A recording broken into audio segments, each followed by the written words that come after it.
Good morning. Good morning. Good morning, my lovely wife and engineer. Good morning, baby. Good morning, everybody out there, podcast land. Thank you for joining us again on another episode of Simply Us.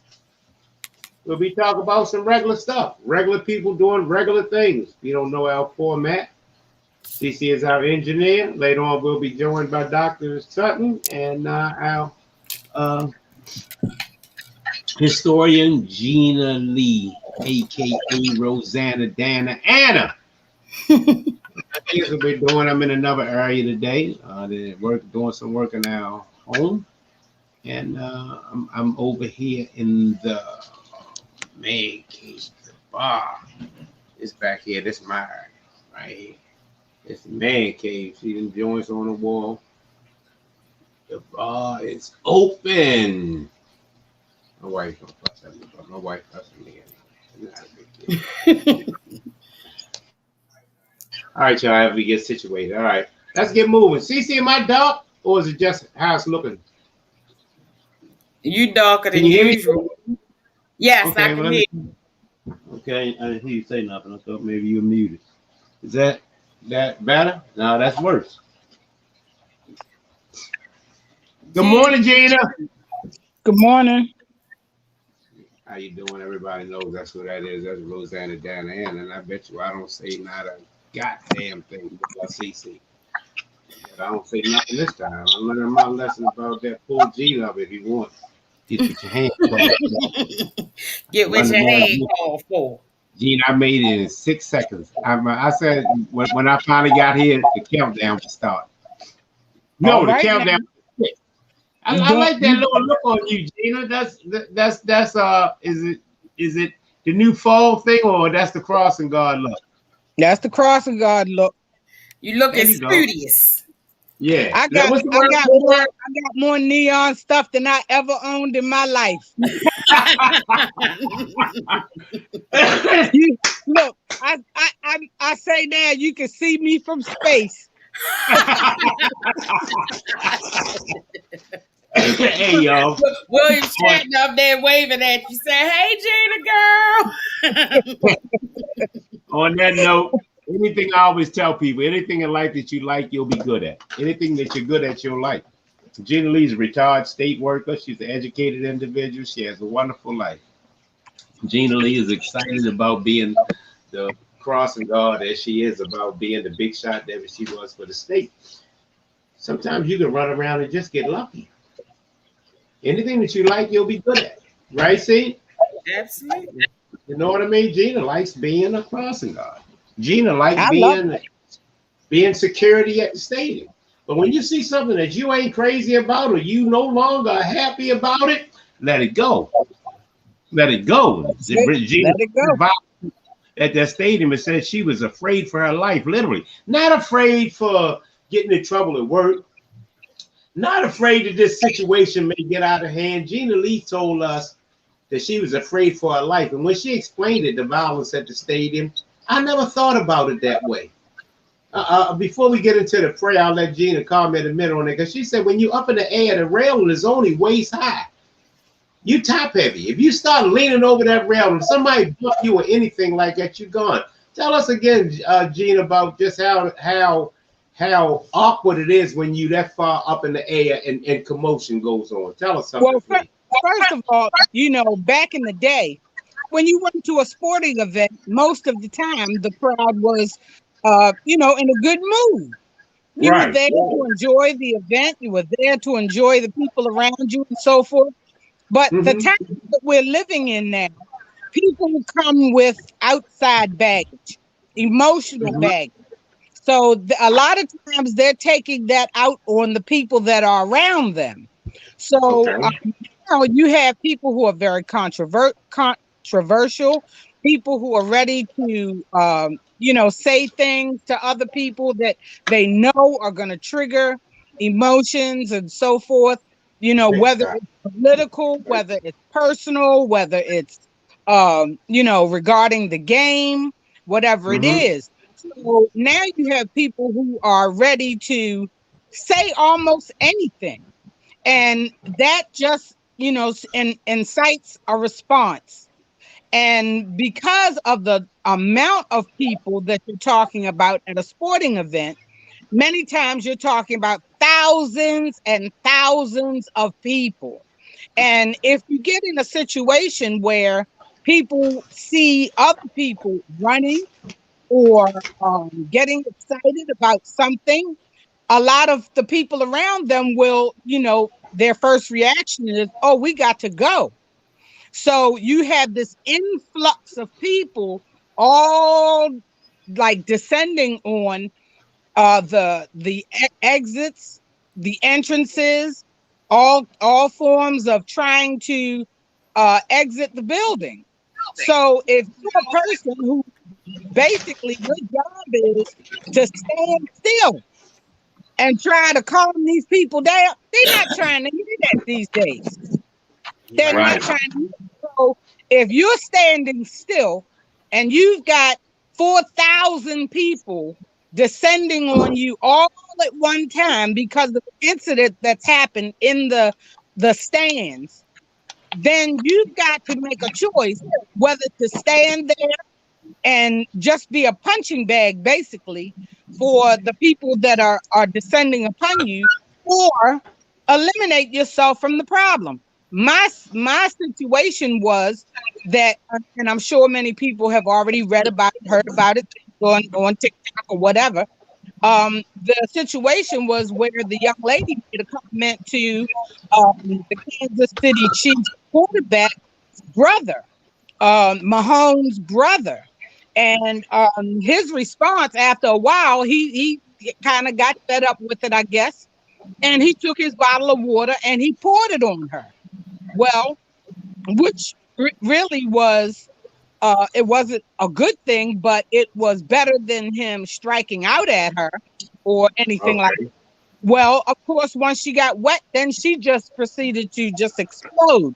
The people around her literally picked her up and carried her down the steps and out of the tunnel towards me.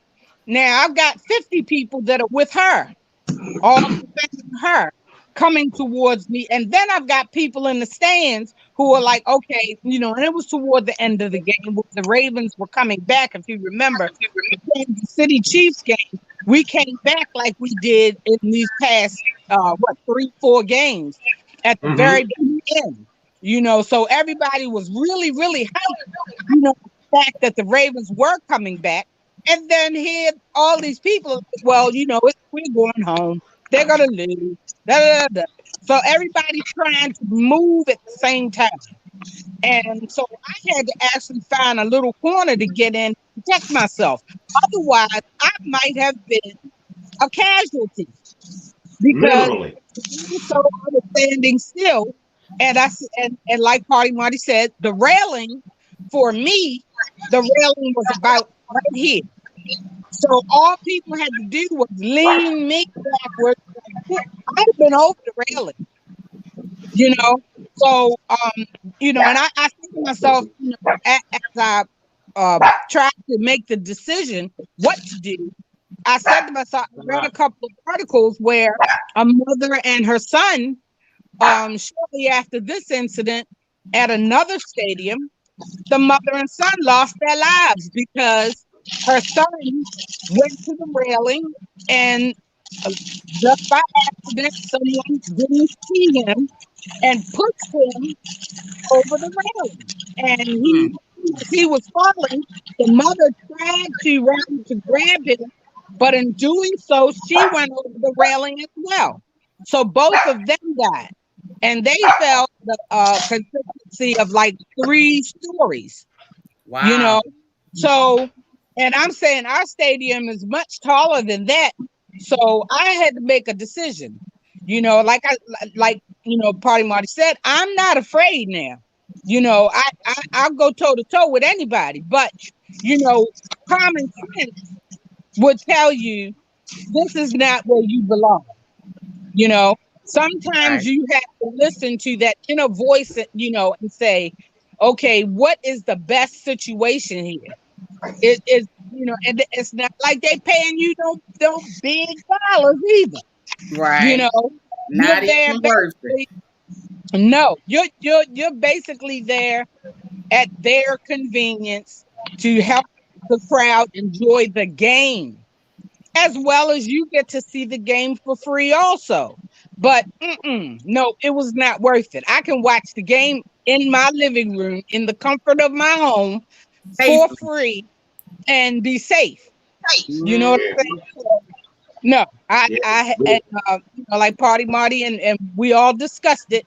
And you know, when I brought it to their attention, you know, they even helped me make that decision because I had to make that decision. I had to follow what was best for me and my safety.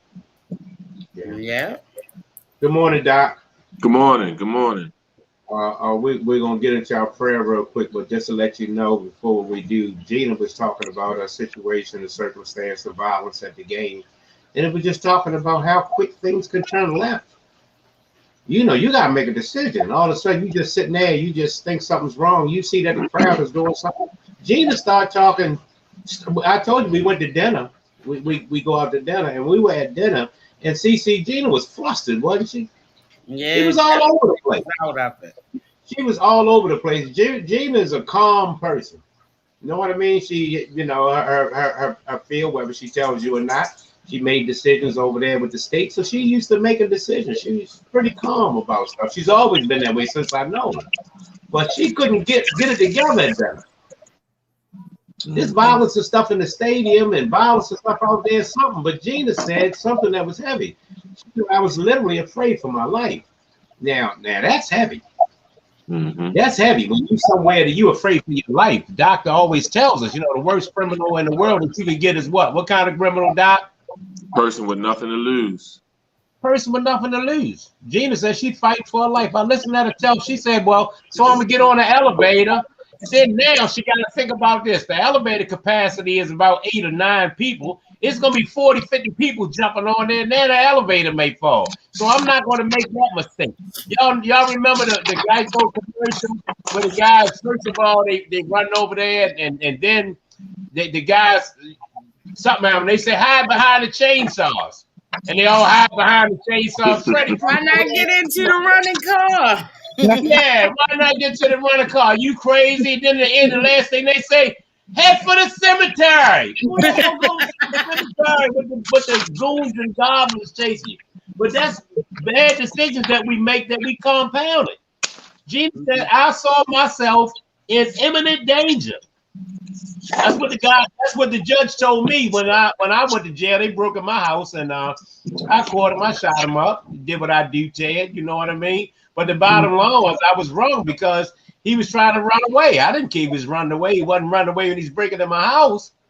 You know what I mean? Now when he go running away, he thought he could get away from it. I got to put them hot ones in him. But you know what they told me? They charged me. They charged me because he was if you don't know this, Maryland does not have a self-defense law. They don't. They don't. They should. Even though everybody knew the detective, they broke in my house on Monday and Tuesday and was back Wednesday. I was afraid for my life. I'm banging that gun at him. You know what I mean? But once he turned and ran, I was no longer, I'll never forget it, Doc. He said I was no longer in imminent danger. Right, right. He was no longer a threat to me. So he a threat if he keep coming at me. But now, when I hit him with that gun and bang at him, now all of a sudden, now he's no longer a threat. He had been a threat if I had that gun. So as we were saying, Gina was talking about, she was in a life-altering decision 3 times. First time out there while it was happening. The second time when the crowd came at her. The third time is do I not get on the elevator that may fall? You feel me? And now she's saying when I finally saw myself in a position where I could be safe and walk down the ramp, yeah, and Gina Lee's line, CC bumped that. I said, Gina, but what about the crowd? Bump the crowd. It's about me now. That's right. All right. Preservation is the first law of the land. I am in imminent danger. So, you know, we'll talk about that's my topic today. I'll get in when we get there. Let's start praying. Father God, thank you for the wonderful things that's going on in all our lives. Father God, we pray for everybody over there fighting them God-forsaken wars, mothers, fathers, sisters, brothers, aunts, uncles, nieces, nephews, cousins, losing lives, losing family, losing limbs, eyes, nose, ears, throats, everything. Getting home and your wife is, you know what I mean? Father God, please keep them in the blood. Please keep them safe. Father God, please also, we're working on these people's heart. They're doing a lot better, but we still need help with this God-forsaken pandemic. So please get the shot. Please get the shot. Gina Lee was just in there talking about situations, circumstances, y'all. We are living in dire biblical times. Biblical times. Gina Lee said at one time, I don't know if it's over now, but the world's largest record wildfire in the coldest region on earth. Anna. Good morning. Good morning, Doc. Morning. Good morning, Cece. Hey, y'all. Listen, again, I thank God every day about this positive, powerful, positive only energy cast that we have here that we keep going. And I thank everybody for listening, allowed us into your homes and lives at this time. My conversation is about my wife and I are speaking together today on our topic. My wife and I are speaking together today on our topic. Our topic today is Gabby. Is that her name, CC? Yeah, Gabby Petito. Actually, Brian Laundrie, the boyfriend. Yeah, the boyfriend. We were talking. I want you to know, for you young people out there, you girls or stuff like that, to think that you're not you're exempt from this. Imminent danger. Gina Lee gave us the format to let us know. Imminent danger can happen to you anywhere at any time. Anywhere at any time. They just had that guy on the news. CC and I was watching. He went over there and shot up a whole school full of people, killed 17 people and all, to talk about he's sorry. Excuse my language to you, sir. Excuse my language to you, sir. Get no damn pass for that. You sorry. The song said you only sorry you got for. And you know what the interesting thing about that was, Jen and Doc? He talking about the Parkland school shooter. He pled guilty to all charges in hopes that he wouldn't have to face the death penalty. But I'm gonna tell you something about the beautiful people. They always tell us, turn the other cheek, forgive people. Did you see those parents? They wasn't forgiving nothing. They said they want him to suffer the same fate that their children suffered. They want him to have the same chance that their children suffered. They want the death penalty on the table. They want him dead, just like their children are dead. Eye for an eye. You know, we always trying to, in the interest of being good Christians and all, we gonna go to heaven if we forgive everybody. But sometimes people just do things that are not forgivable. And people have to realize one thing about saying sorry. Just because you apologize don't mean the person is obligated to accept it. Yeah, you know, you can find sorry in any dictionary. I always say, right there, look between those two, syphilis and shit. Go look in the dictionary. You want to find sorry? First look up syphilis, then look up shit, then look at sorry in the middle. I don't care about nothing about the two on the end. I don't care nothing about the one in the middle. You sorry you got caught. You sorry you did it. Gina was sitting over there figuring out what she could do maybe to save her life. My friend of over 60 years, who's doing everything right, who's did her work, retired and doing everything and doing podcasts and doing shows, and has time for me to enjoy my life. And I may die from some violence about a stadium, somebody throwing water on somebody. And she actually said, Maurice, and me, I'm telling you out there in podcast land, I was there. See, Gina was not right. She was not right. She was distraught from this. Hey, Joy. That's right. Yep. Sorry, don't make it right. Gina was distraught from this. It gave her a life-altering decision. She said, I mean, this is a nice little job to see the Raven game and I like it, but is it worth my life? And she came up with the decision. What was the answer to that, Gina?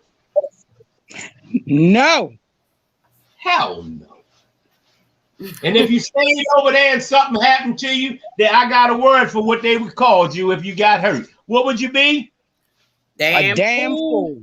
A damn fool. That's what you would be, a damn fool. You know? So that's the name of that. Can't turn this off and let it turn itself off. Give me 1 second, please. All right. I think about it because we were talking about somebody that was dealing with something that was heinous.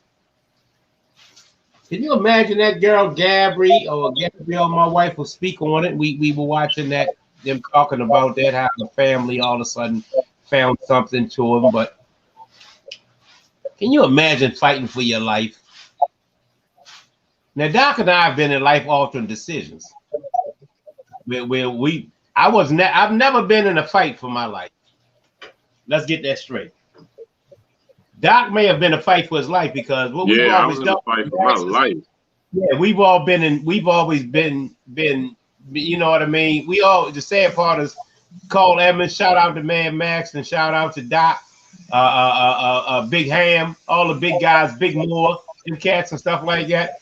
They be sitting on the steps, relaxing, eating bonbons, chilling. We come over there and say, "Hey Ted, man, this boy said something to me, Jack." Ted got to get up off the steps and come over here to go fight for me. Ted don't know what's going on. Ain't got nothing to do with it, but because he's 6'5", we always go get him. I ain't never been in a physical fight that I could lose and die. I'd have been jumped on and all that kind of stuff, but back in the day, we didn't die because of it. You feel me? I wasn't fighting. I'd have been with them Lexington Terrace boys shooting at them and they shooting back at me trying to kill me. That's that. But I've never been in a physical fight for my life. That young lady probably had somebody, literally her boyfriend, beating her to death. Beating her to death. Blunt force trauma is the name that they give this thing. Watch Law and Order. Blunt force trauma is the name that they give these things. And let me tell you something, ladies. Y'all run around out there hanging with them guys, thinking it's hip and cool while they slinging and buying them guns and stuff. You are not exempt from these beatings. You are not exempt from being found dead somewhere laying in the alley. You're not exempt. You're not exempt. You're not exempt. Make a good decision. You're not exempt. Cece and I was following this. Cece was following it. I just was listening a little bit. And she's going to comment on the situation of how this wonderful person was so entitled. They run around looking for him and all this kind of stuff. You had him. Right. You looking for him. You had him. Every time they get us, Doc, they ain't got to look for us no more duty. Put them handcuffs on and take our dumb ass to jail. You can find me right there in the cell. Exactly. All right, CC, get in there and comment on some of that comment about that situation, please. All right, that's just what I wanted to speak on today about this situation with Brian Laundrie, who is Gabby Petito's boyfriend.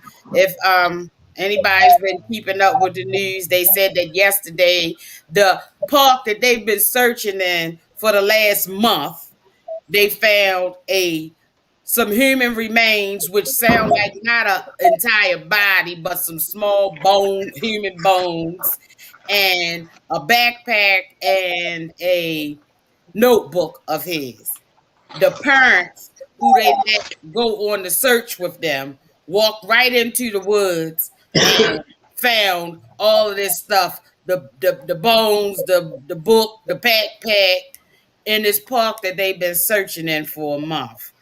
And the only reason that I really even wanted to speak about this is that to just bring light to the obvious double standard.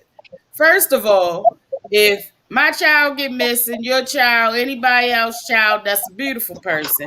First of all, the police are not letting us help them in the investigation. That's the first thing. We ain't gonna be out there with the search party. We ain't gonna have our part of the grid. They're going to tell us, sit down, wait till the police do their job, and they're going to give us a call. So that was the first thing that struck me as really, really a double standard and very odd. Then there was the fact that they have been searching this exact same place for an entire month. The FBI didn't find it. The local police didn't find it. I mean, this case has gotten national attention. And nobody else found any remnants of this man, but his parents were there for less than a day, a few hours, and they walked right up there and they found all of this evidence that's supposed to suggest that he may be dead.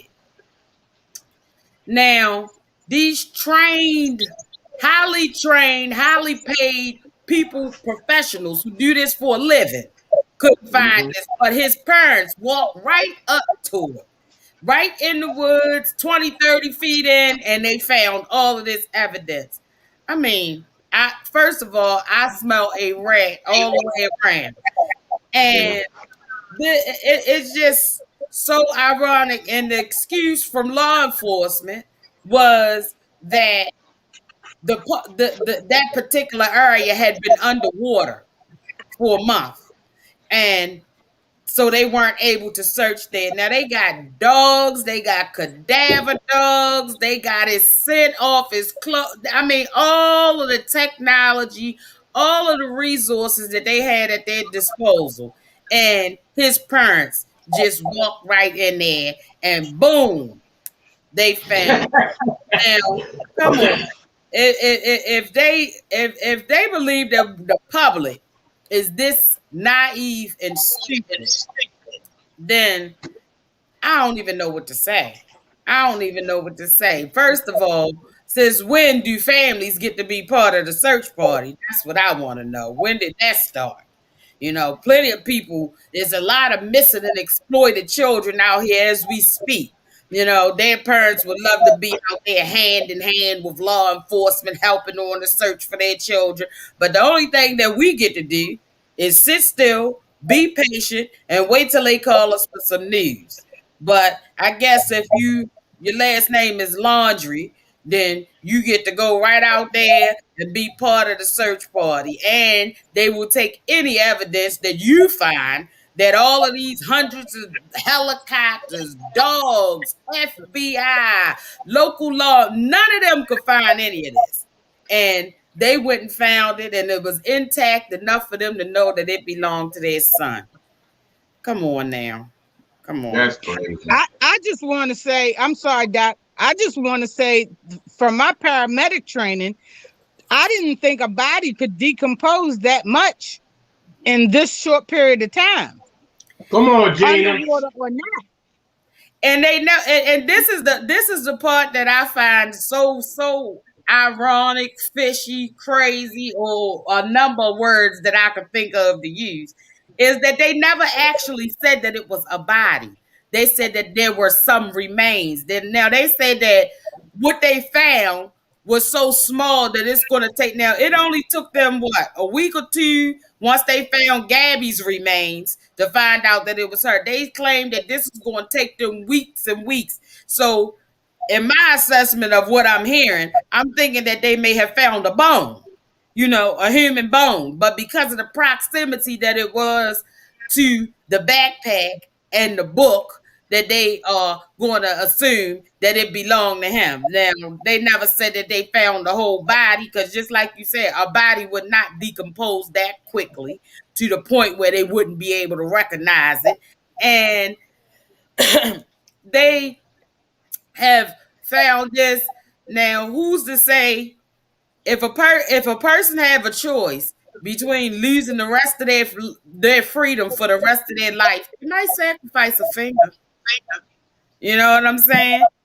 Like, just because you found a bone, what does that mean? It's a whole lot of people out here with 9 fingers. There's a whole lot of people out here with 1 hand. You know what I'm saying? So, to me, that says absolutely nothing. And the fact that the parents knew exactly where to go, that don't raise no red flags for them, because they good, honest, wonderful people. Stop playing with me.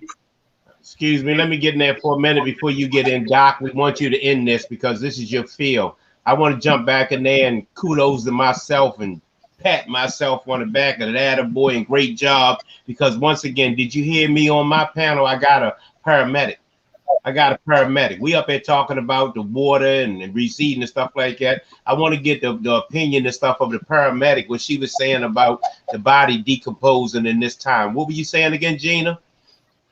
I was saying, from my training, I didn't think a body could decompose that fast. Not down to the bone, not to the point of being unrecognizable. Wow. I've actually seen bodies that have been buried, that have been exhumed and still recognizable. If you recall, they exhumed Medgar Evers' body, and it was still recognizable. You know, so I'm not understanding this. How can persons just you find bone fragments? Simply us. Boy, what an awesome team we have here. Great job, Gina. Doc, comment? Yes, just real quick.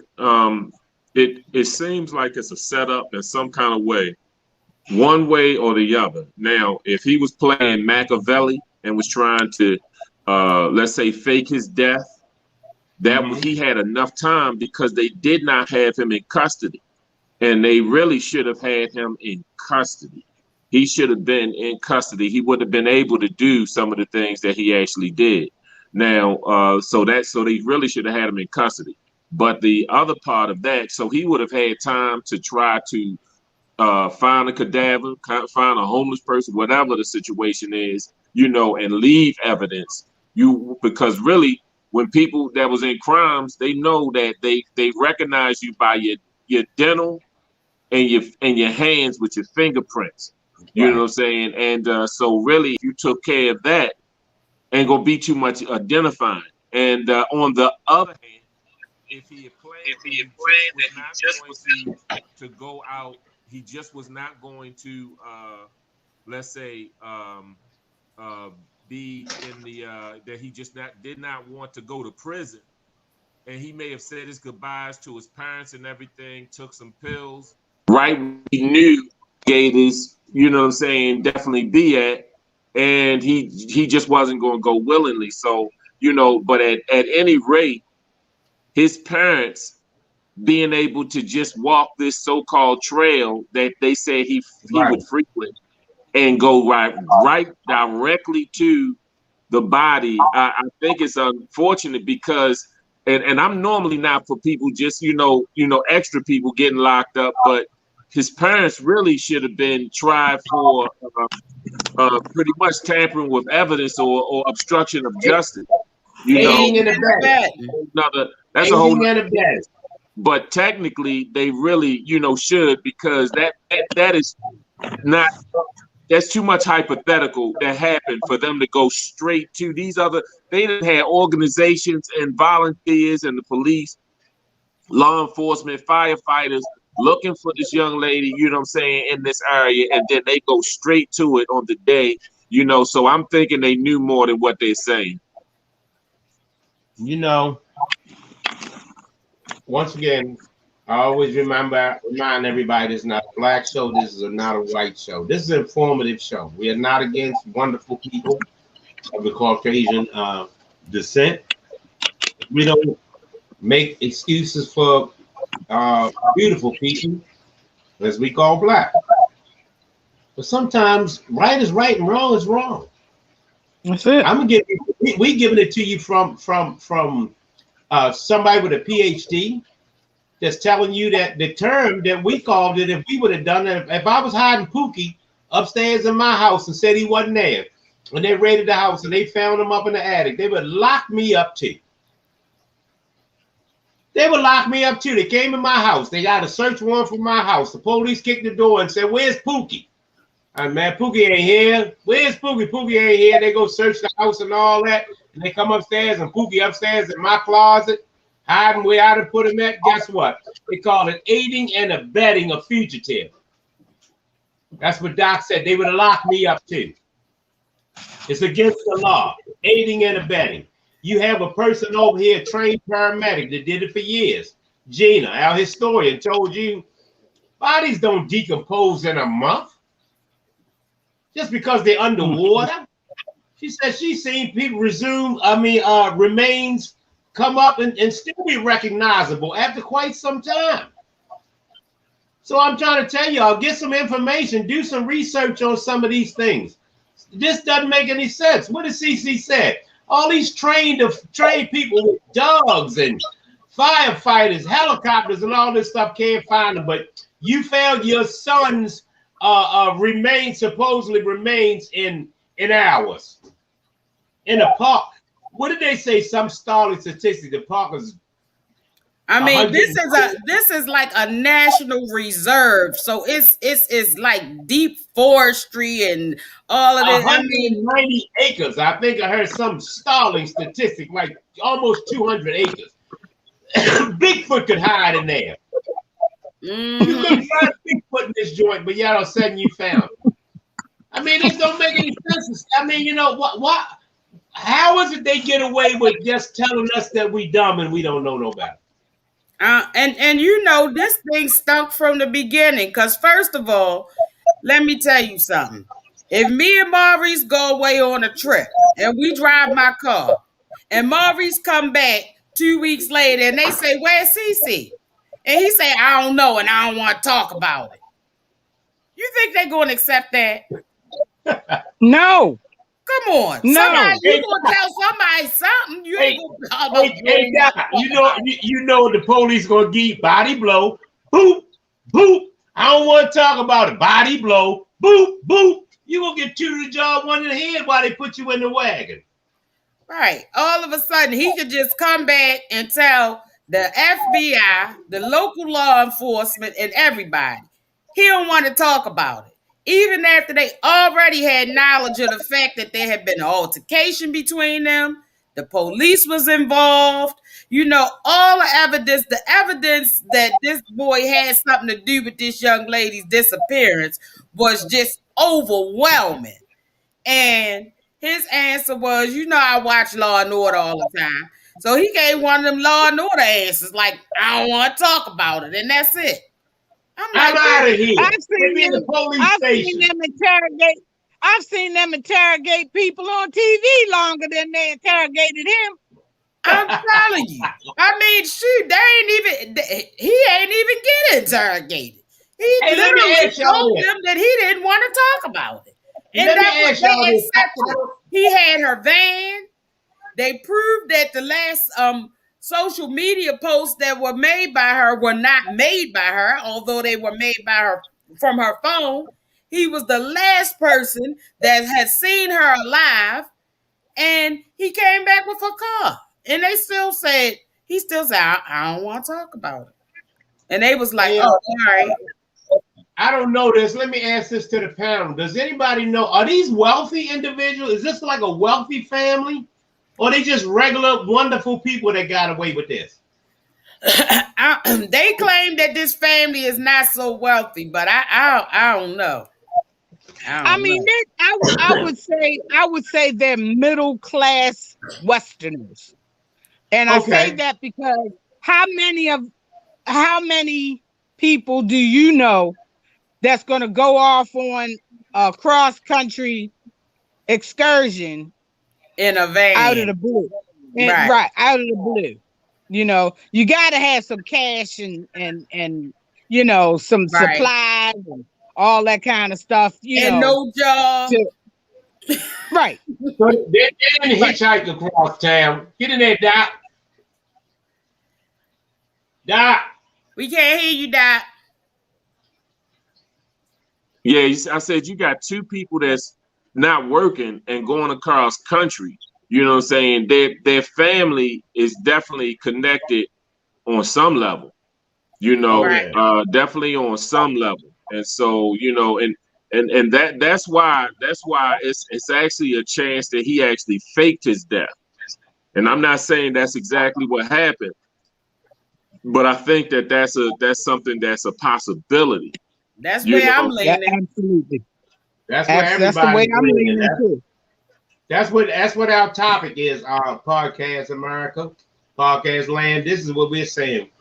They made this up. And as Doc said, that's aiding and abetting. His family got together with him, said their goodbyes, got a hug, talked about Thanksgiving, sung Kumbaya, and they put this scheme together. And if it works, all I can say is damn. Pretty much. So as far as they're concerned, he's a witness protection. Exactly. Because and guess what? All the time it is too ironic and too fishy. You know what I'm saying?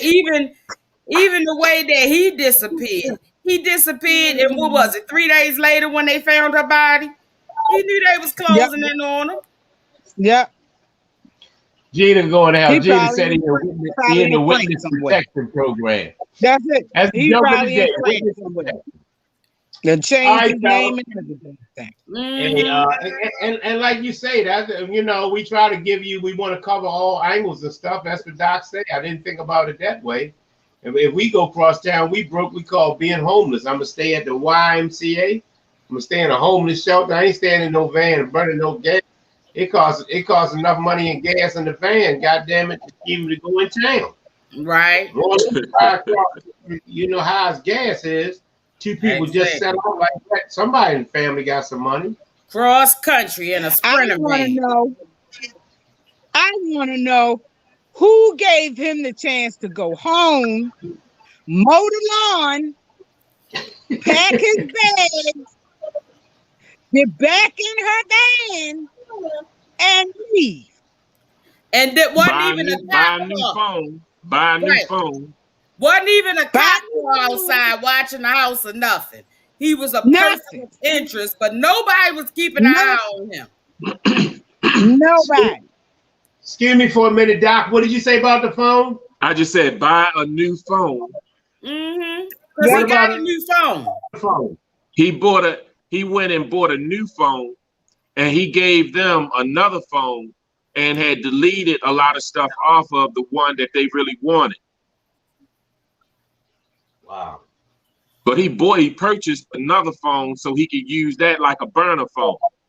And so he could talk to whoever he wanted to and do whatever he had to. And they didn't know about that until later. So they didn't even know the number. So they wasn't tracking that.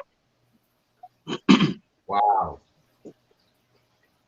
That's really something. That's really something there. All right, y'all. That was our conversation on Gabby. We wanted to talk about it, but most of all, rest in peace to that poor young lady. Rest in peace. All y'all ladies out there that want the thugs and stuff like that. Me and Doc was hip and cool to have as your boyfriend back in the 70s. That's who you wanted to be with. You wanted to be with Doc with the pit bulls and the shotgun, you crazy Ted. You wanted to be with Party Marty. I had a few of them corners out there getting money, had some money and stuff like that. We was hip and cool then, Jack. We ain't hip and cool no more. Man, get you somebody got you a job. Get you somebody got you some damn. What they say got me some benefits. You know what I mean? We ain't hip and cool. Y'all went off. You went off and got that bad boy, and now you're dead. You went off over there holding on to that man package and carrying his gun and stuff like that. And now you locked up. You went off over there holding him dope and cokes and stuff like that for that man. And guess what? You over there in the jail. He come to see you whenever he want to. We ain't hip and cool no more. The new Doc, the new parties was hip and cool now. We was up. Make some good decisions. My prayers that you don't end up somewhere dead in a box. You don't end up somewhere in an alley laying there. You imagine dying in an alley, a dirty, filthy, godforsaken alley. We're not gonna get on this topic, but I don't believe that police officer, I forget his name, that they say went over there and committed suicide in East Baltimore. Shot himself in the head. Nope. Who was that? Sean Cedar. Yeah. Doc and I've been in them alleys on that street. I know that block personally. I used to cop over there. Ain't nobody died. Ain't nobody purposely picked that nasty ass alley to die in. No way. Doc, I've been up in that hole. I know that. I done cop right there before. Ain't nobody went and killed themselves in that nasty alley. They ain't do it. Right, the day before he was to testify against other officers. Yeah. And one of the guy who was with him at that time was one of the people that was connected to the officers that he was testifying against. Yes. Yeah. He went out, bought some T-bone steaks for dinner tomorrow. Went and bought an outfit to wear to Melba's, and then went over there and committed suicide in the alley in East Baltimore. Man, get out of here. That nasty alley. I know that alley personally. Then stood in line in that alley waiting on a bag of dope. Ain't nothing you tell me about that alley. I know that alley personally. Know that alley. You know what I mean? Know that alley. It's amazing. It's amazing how they insult our intelligence and tell us these things and just expect us to believe it. I mean, some things just I mean, I know common sense really isn't a common thing anymore, but come on now. Like some of this stuff that they tell us, you just gotta look at them and say, are you joking right now? Really? Mm-hmm. And the way they treated that community when they put them on lockdown, and then the police commissioner got on television saying these animals in this neighborhood, he said he called them animals. And he did not want to address that a lot of the evidence was pointing at the same people that we pay they pay their checks every month, and they're supposed to protect and serve us. A lot of the evidence was pointing there. He called the people animals, and they locked those people down. If you wanted to come in, you had to show your ID. If you wanted to leave, you had to show your ID. They went house to house searching for people, and everything else. And I mean, so some of the stuff that the way they did, the community, they still should be held accountable for that. They never apologized. Not one time did they say to the community, we apologize for treating you in this manner and getting on CNN and 45 and Channel 11, Channel 2 and Channel 13 calling you animals. And they should have apologized for that. Mm-hmm. And that one thing that community got together and filed a lawsuit against them for the way that they were treated in that situation. But just like we always say, guys, people think that with beautiful people, all you got to do is throw a couple dollars at us and all is right with the world. But some things, a person's dignity, a person's, self-respect is worth more money than they could ever pay. When somebody calls you an animal and actually believes that you're an animal and treats you as such, then no amount of money can make up for that. And the same way that you demean and disgrace a person publicly, that apology should be the same way. The piggyback on that, who tells me what something is worth? Doc was personally in that whole endeavor from start to finish with George Floyd. He knows that family personally. All people talk, we got that money, $9 million, whatever, stuff like that. Let me ask you, Doc, would you trade Jeremiah for $9 million? I'm not. You feel me? Which one of your sons, CC, would you tell no to for $9 million? You could die for $9 million. Neither one. Gina Lee, either of your parents, either of your grandparents, if somebody told you right now that they were worth $9 million, would you laugh? Would you trade any of them for $9 million? Absolutely not. Some of this is just the dumbest shit that you'll ever hear. When y'all get out there put a price tag on everything. You saw somebody throw us some money. There we go. My wife, CC, we just as bad. We get hurt at them jobs and we sue them. CC happy to get a little money from her little, getting her shoulder hurt, tore a rotator cuff. Probably happy right then. Might have bought some outfits, might even bought a car. But now she's 45, 46 years old. It catches hell sometimes reaching up in the cabinet to get her husband a can of peas for dinner. She tore a rotator cuff, rolling in the floor at Clifton T. Perkins. They don't pay us nothing to be in them hospitals. They don't pay teachers anything, but it's abuse and stuff that we take. Gina Lee tells the story. She came to work one day, 35 years from the state, and they gonna go off and tell her that I'm gonna cut your salary in half. Oh, what I miss work? When I'm under investigation? I did something wrong? Oh no, your program is ended. Gina said it took me all of 3 hours to get down to the place to file for my retirement and my Social Security. Are you crazy? Stuff that they get away with doing to us, Gina, it boggles the mind. And we put everything in the category, Doc, of dollars and cents. Dr. Sutton sitting right there in front of you, got a PhD.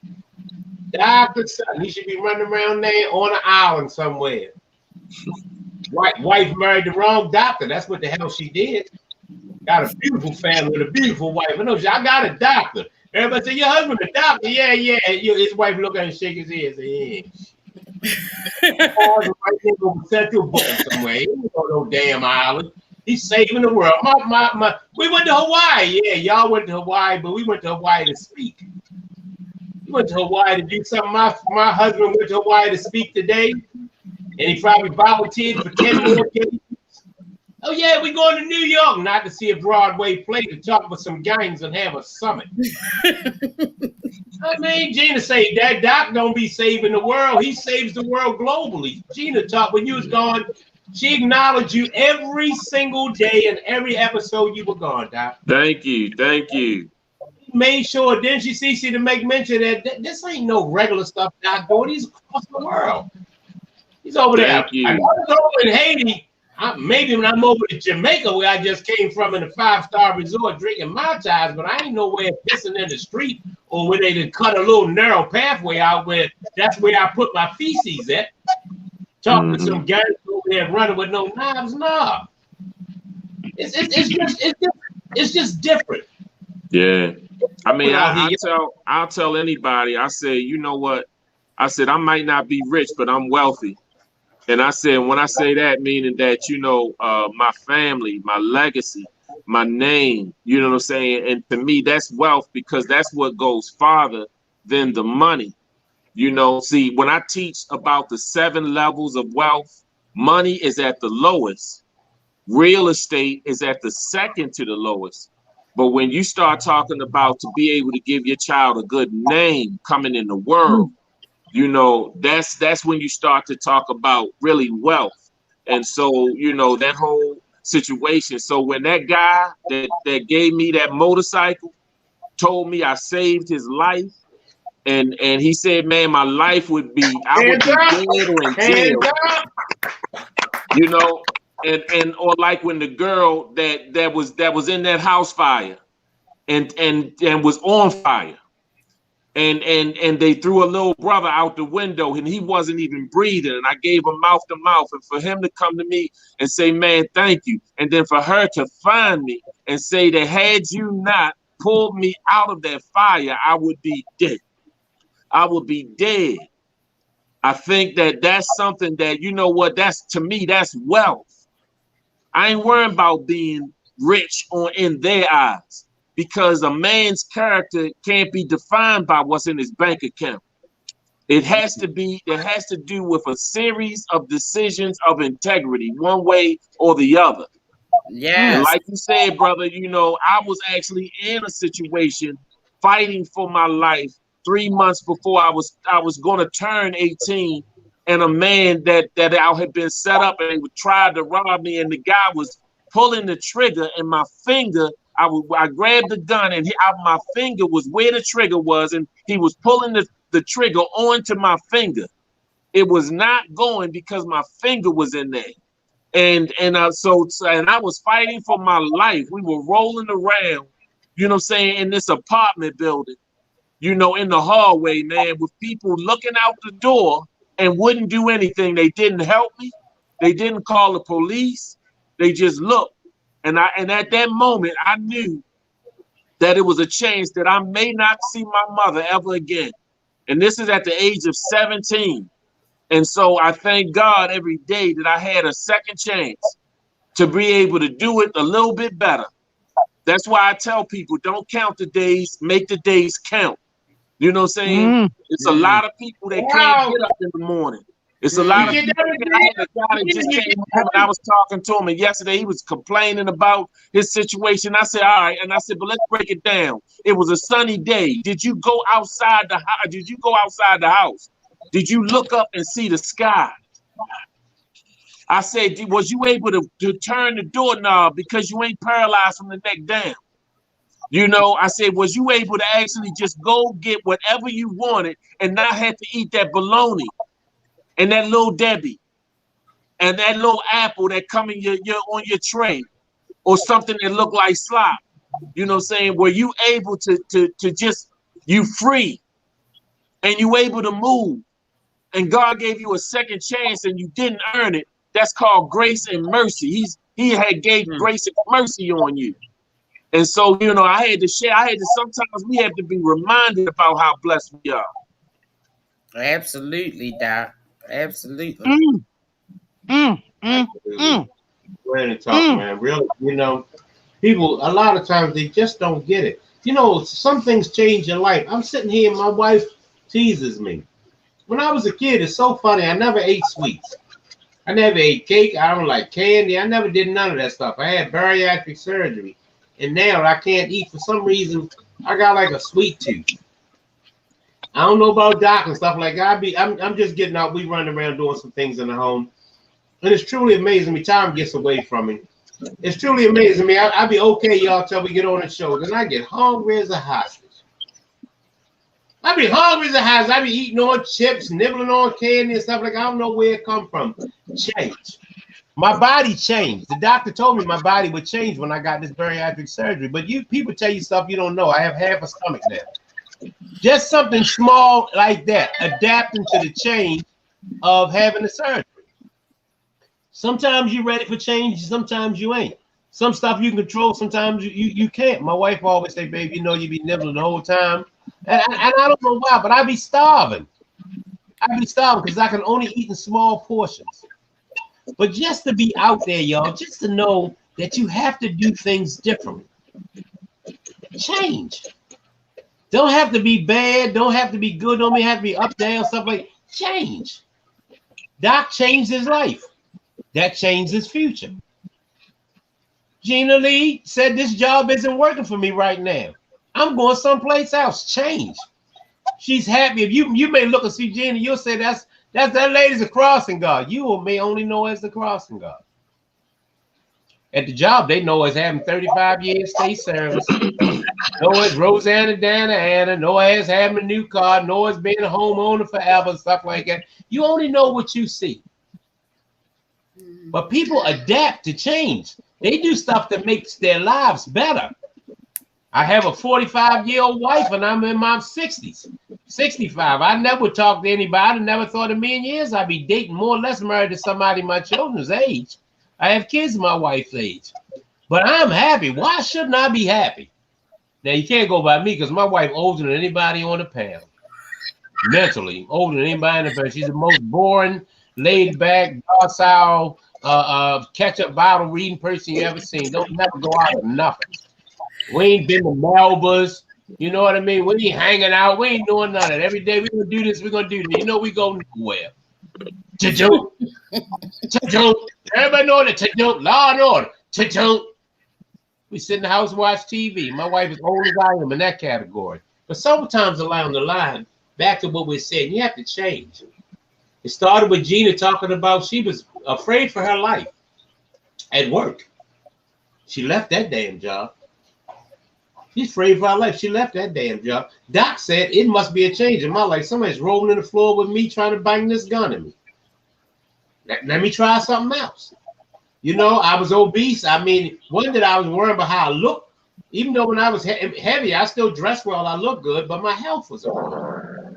Couldn't walk very far. I didn't go off and get my surgery because I wanted to look better. Everybody say you look good. Okay, well, I thank you. But I got the surgery because I was getting sick.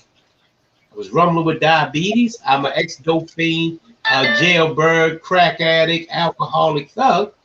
But I've never been an intravenous drug user. I sniff all the dope, sniff all the coke, smoke all the crack. But I ain't never shot no dope. Now this obesity had me giving myself insulin 5 times a day. You do the math. I gave myself insulin in the morning, gave myself insulin at night. That's 2 times. Then once I started having a problem, they said I had to take it before every meal. If I'm eating 3 times a day and I'm giving it to me morning and night, math is my strong point. That's 5 times a day. Even dope fiend hit itself once. Was hitting myself, punching myself like a pin cushion. That was enough. My wife told me no. My wife said we're done with this. We're going to get this bariatric surgery. I've never been so scared in my life. I got the surgery and it didn't take. And then guess what? Tell them, baby, I had to get it done again. Yeah. I had a complication. I had to redo this whole situation again. I cried, literally. I cried. I mean, people say you go through depression. I ain't a depressed type person because I had a support team. But I cried. Why me? Oscar Tisdale, Monkey Grip and them, John Hardy when I got locked up. Why me? Why not you, Cardi? Why not you been putting every day you get off in the morning, eat the same thing, chicken box, 7 wings, Western fries, and a Diet Coke. You damn fool. You got 7 chicken wings in you, a big thing of Western fries. You got nerve to eat it, drink a Diet Coke. You damn fool. The Diet Coke will help.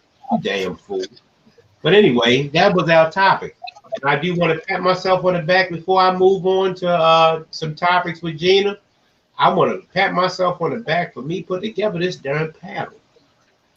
Give me a hand. Hands up for partying. Hands up for party. Hands up for party. Did you hear them topics? My wife did the research. Did you hear the doctor talk on what's happening? Did you hear Gina? Did you hear my paramedics say the body doesn't decompose that fast? That's the damn title I put together. What did Doc say? This is my 7 people. This is my circle. This me. This party. Got less pieces of paper than anybody in the room, but I got a PhD, Doc, a master's degree in common sense. These streets and common sense, I got all kind of degrees in. So Doc told me to pick the 7 people to be around. You're looking at 3. I got a good friend here with me, one of my wife's best friends. I got 4. I'm right here in my circle right now. Gina Lee, thank you for letting us use up your time, podcast land. Gina Lee, what's your topic today? Let's talk. Well, good morning, good afternoon, podcast land, Dr. Marty, and CC. My first topic kind of piggybacks off of what CC was talking about earlier. Because I came across the article that said that the cops and paramedics involved in Elijah McClain's death have now been charged with homicide. Whoa! If y'all remember. Oh, yeah. Oh, yeah. Go ahead, Gina. Give them out. Yeah. If you remember, Elijah McClain was the 23-year-old black young man who was doing nothing but coming from the store. It was very cold outside. He had a ski mask on because he was anemic, and he had headphones on. And somebody called the police and said that he looked suspicious. And the police pulled up beside him and told him to stop. Well, he couldn't hear them because he had the headphones on.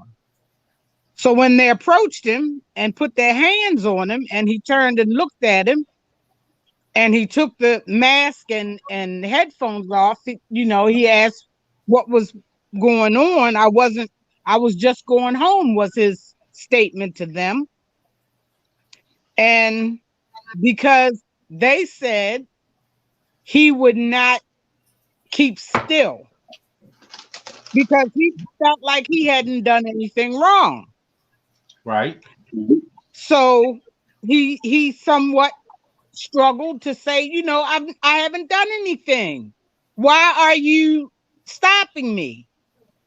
And he actually was apologizing to them for whatever reason they decided to stop him. He's apologizing to them.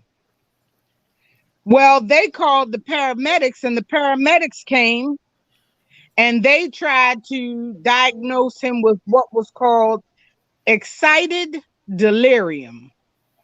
And because of that, the paramedics gave him a lethal dose of ketamine. Ketamine is a drug that will relax the person to a point where they can be handcuffed or submissive, should I say. But the point is, they had already put him in a chokehold. They had already forcibly forced him to the ground. They had already struggled with him to the point where once he was given the ketamine, he lost consciousness. They took him to the hospital on the 19th of August, 2019. And by the 27th, he was dead. So He never regained consciousness. So here it is, 2021? 2 years later, they are finally charging the officers and the paramedics with homicide. They say that the grand jury has indicted 3 of the Aurora, Colorado police officers and 2 of the paramedics on a total of 32 counts as of Wednesday afternoon, this past Wednesday. Good. They've charged them with criminally negligent homicide and a count of manslaughter, according to the Attorney General. The attorney for McClain's family says that his goal is to seek justice for Elijah McClain and his family, since he's no longer here to defend himself. As I said, the cops are being charged. I'm sorry, the paramedics were called to the scene. And so that's why they're also being charged, because they followed the orders of the police officers rather than basically using their own judgment as to what should be done at that point. So on top of the homicide charges, 2 of the police officers who were arrested are also facing additional charges of second-degree assault with intent to cause bodily injury, and 1 count each of a crime of violence related to the assault charge. Both of the paramedics who arrived each face a second-degree assault with intent to cause bodily injury, second-degree assault for reckless causing bodily injury by means of a deadly weapon, which is the ketamine, and second-degree assault for a purpose other than lawful medical treatment, and 1 count of a crime of violence. So their indictment, as I said, is 2 years later that this is coming up.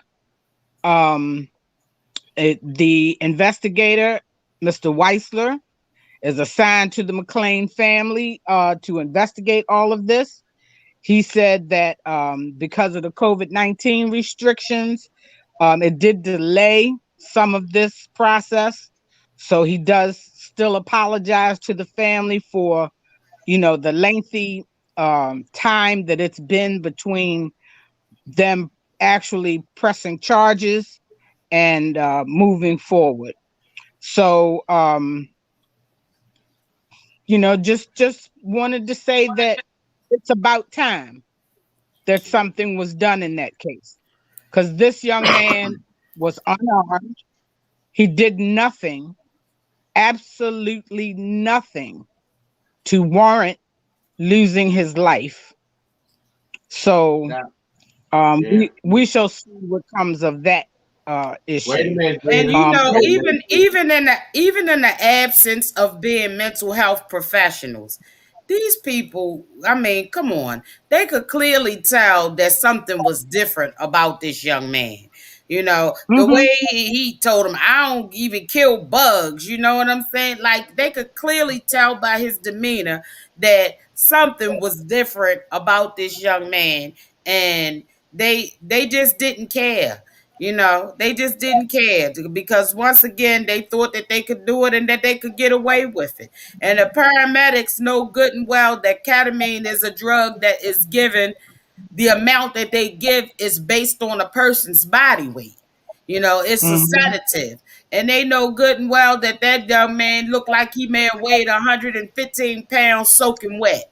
So they know that you can't just give him a large dose of that and expect a good outcome. So, it's about time that they have these people stop hiding behind these badges and stop hiding behind their jobs and hold them accountable.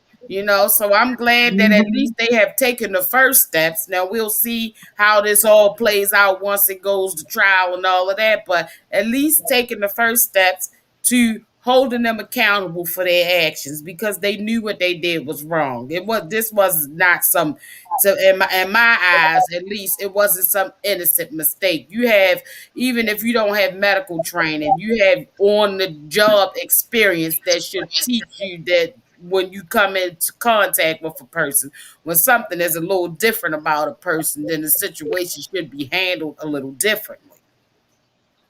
Dr. Sutton? Right, and if you know, the Aurora Police Department has been involved in several indeed. controversial violent arrests in that have received national attention recently. Mm-hmm. Dr. Sutton? I would say that I stood where George Floyd was murdered. I stood where Mike Brown was gunned down. Literally. In Ferguson. I went to the 7-Eleven. That was the last store that Trayvon Martin went and bought the Skittles and a Arizona tea. Literally.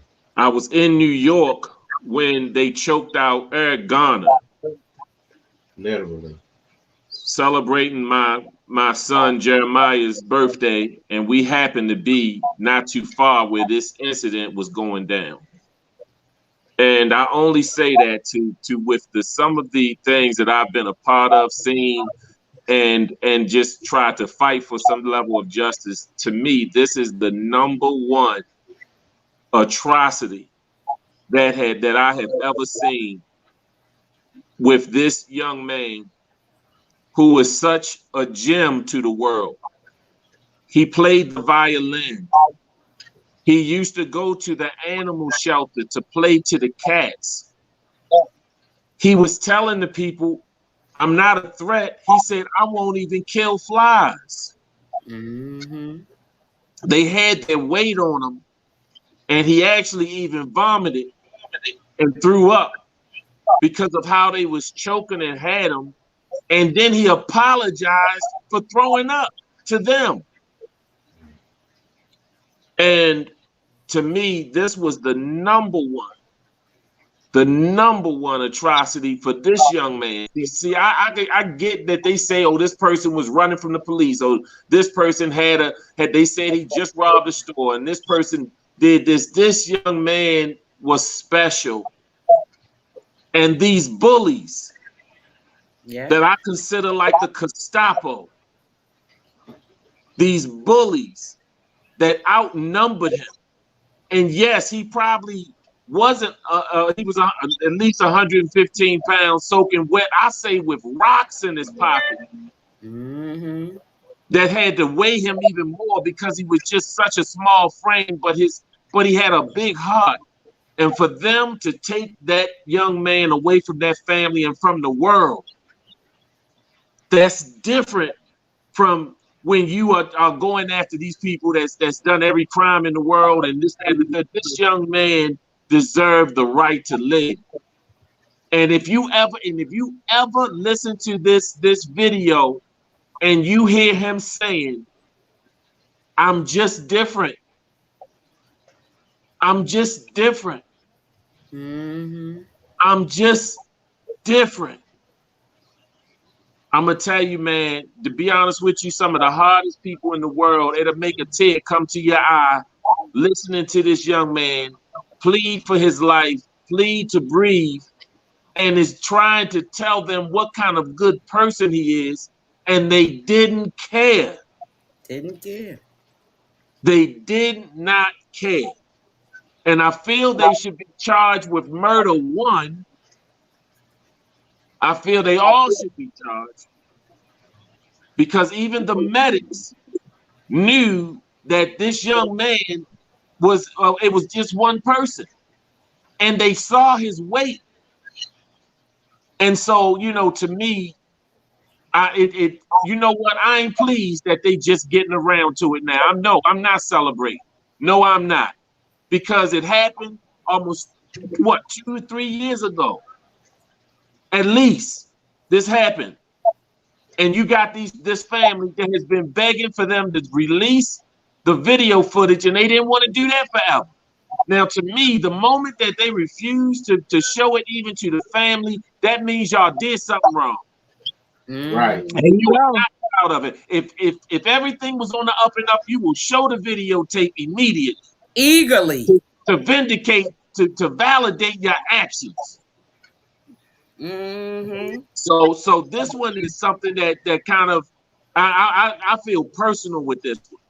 I feel personal with this one. This is, you know, and not saying anybody is more special than anybody else's son, but this young man was something special, and he was not treated like he was something special. He was treated like garbage. And to be honest with you, you know, I want to see the maximum. I want to see the maximum, because they laughed and joked as they were holding him down.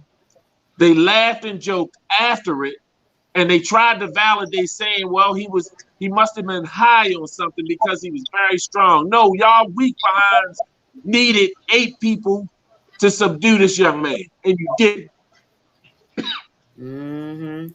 So I want to commend you for that story, and us just keep holding this young man's name, you know, saying high.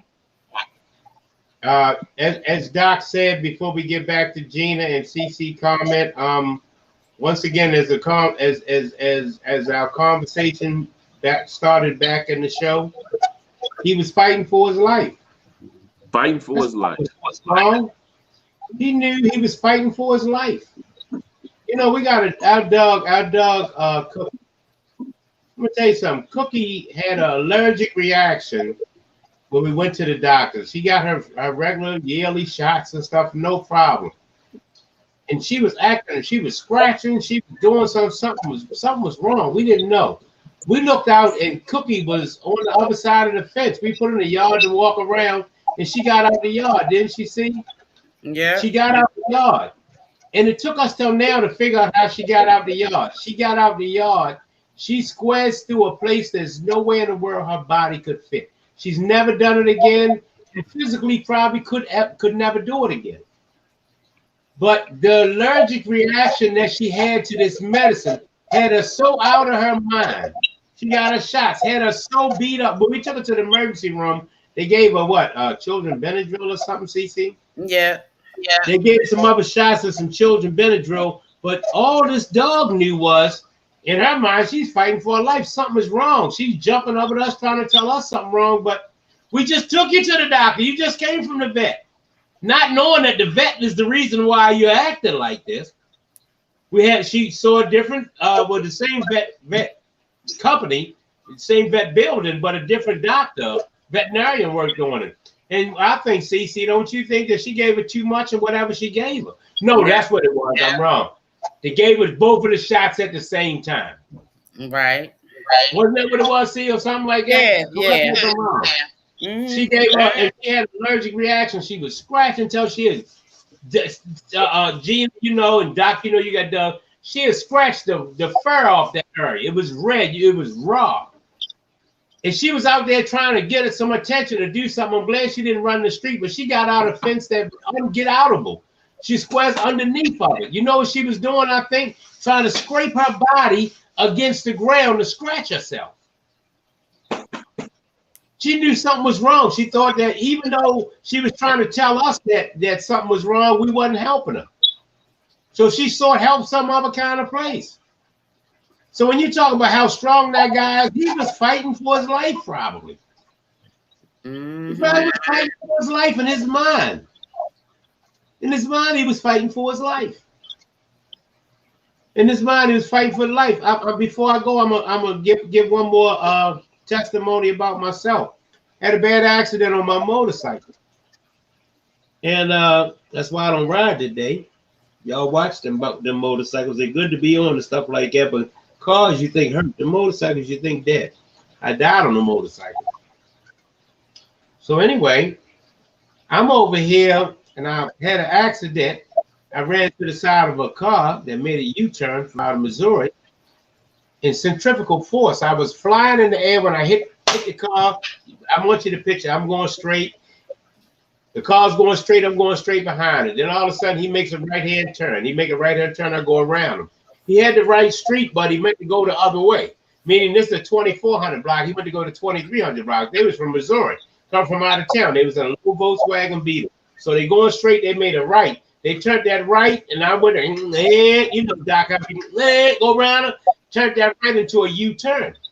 So when they went to make the U-turn, I went to hit the brake, but it wasn't enough time. So what do you do next, Doc? You lay the bike down. I saw myself go, yes, I tried to lay the bike down, but I had a sissy bar, king and queen seat on there with Clarence Barham on the back. Clarence Barham, when I went to lay the bike down, the bike wouldn't lay down because he's holding on the back to the king and queen seat. So I hit this car, smack dab. I'm just like I'm looking at y'all, bro, hit the car. Flew over the car. Fell on my darn head, shocked, but I had the shock-proof helmet on, split it wide open. But I was okay. I was alive. But what happened was, the whole time I'm flying through the air, flew across there, I came down, Clarence Barham came down on my back, knocked the wind out of me. So he knocked the wind out of me. I'm laying in the street. Bike spinning, turning. So Eric Davis come over saying, everybody say, you all right, Party? And I'm looking at him saying, I'm all right. You all right, Party? Yeah, I'm okay. Eric Davis said, you all right, Party? I said, I'm all right. And then Eric Davis said, Party dead. Party dead, man. I'm answering y'all to my panel of podcast land. I'm saying I'm all right, but there's nothing coming out of my mouth. I'm probably unconscious or something. There's nothing coming out of my mouth. And then everybody starts saying, man, Party dead, man. Party dead. Boy, Jeff, we call him Cocky Jeff, strong guy. Jeff says, damn, Party, man, you okay? He went to pick me up. When he picked me up, I jumped up because I'm thinking, man, what? I'm dying. So Jeff goes over to, come on, Party, come on, sit down. The lady steady hollering. Put him down. He could be bleeding inside. Internal bleeding. Lay him down. He could be bleeding inside. Jeff go to lay me down. I got my arm on him trying to walk, and Doc, I grabbed his throat. You know how we do. I grabbed his throat. He said, man, I got to put you down. They have to put him down. The wind is knocked out of me. All I know is I think if I sit down again, I'm going to die. I grabbed that Jeff throat, and I said, walk me, Jeff. He said, I got to put you down. I look at him, I said, Jeff, man, walk me. I'm going to kill you. He said, man, let me go. He holding us. I'm grabbing his Adam's apple. Walk me, Jeff, while I'm going to kill you. Because I thought in my mind, the next time that he set me down, I was going to pass out again because I'm going in and out. I'm going to die. But I was going to die. So in my mind, I'm fighting for my life. All it is the wind is knocked out of me. I got to walk to get myself together. So thank you, Jeff. Rest in peace. You're gone. But he walked me and that happened. When you're fighting for your life, Doc made mention that. I've never seen that video. When you're fighting for your life, they were saying the guy's real strong. He must have been on something. Doc, like you said, he's fighting for his life. He was fighting for his life. All these things and stuff that happen to people, y'all out here, you'd be surprised how you'll act when all of a sudden fear comes in and common sense comes in, and then fear comes in again. 2 years, Gina, over 2 years before they went off and brought these charges on these people. Over 2 years. And that's, you know, like if you remember yesterday that I brought up the fact that Ahmaud Arbery's mother, look how long she had to fight just to get a copy of the video of what happened to her son. You know, if it wasn't for the fact that an outside investigation into the state's attorney's office didn't make them release this information, and her attorney also pressing them as to why they wouldn't release it, you know, if she'd have been on her own, you know, she may never have known what had happened. And this is how they treat us. You know, other people, like you say, they can let the whole family walk into the woods and join in the search. But here we are just fighting to get information. Absolutely. So now, you know, like Doc said, just want to keep his family, the McLean family, and Ahmaud Arbery's family, and every other family that's going through this in prayer. Doc, before we leave, I want to make mention, CC, before you come in, I want to make mention of something that Doc said. Doc's been in prestigious areas of life, of marches, and of death. And he just now proclaimed this to be the most injustice that he's ever seen out of any one thing that he can recall. Here's a world traveler that said that this one heinous crime was the most injustice that he can recall in a lifetime of dealing with all this chaos and confusion and marches and murders and stuff like that. He's never felt that anything is worse than what he's seen with this. That's something. Good topic, Gina. Hey, Gina, you got another one? I know you said you had. If you want me to go on, I'll give y'all the choice. You want me to give you a good topic, or another one that's gonna make you go, What you, Doc? You choose. What you want here? Good topic or Yeah, let's get a good topic. Good topic. Okay. All right. Well, I'm gonna give you a good topic, and the good topic is there's a family, Mr. Eddie and Miss Sylvia Brown, who were alumni of Howard University, and they have been the largest ever alumni donation in Howard University's history. Okay. They made the largest donation in Howard University's history from an alumni couple. I'm going to show you their picture. So if you ever see them on the street, you know who they are. Okay. So they're black? They're black? They're black. Yeah. They're black. Yes. Mr. Eddie C. Brown and Miss C. Sylvia Brown. They are graduates of Howard University, and they made a donation of $5 million. Dang. That's what's up. And they hands up.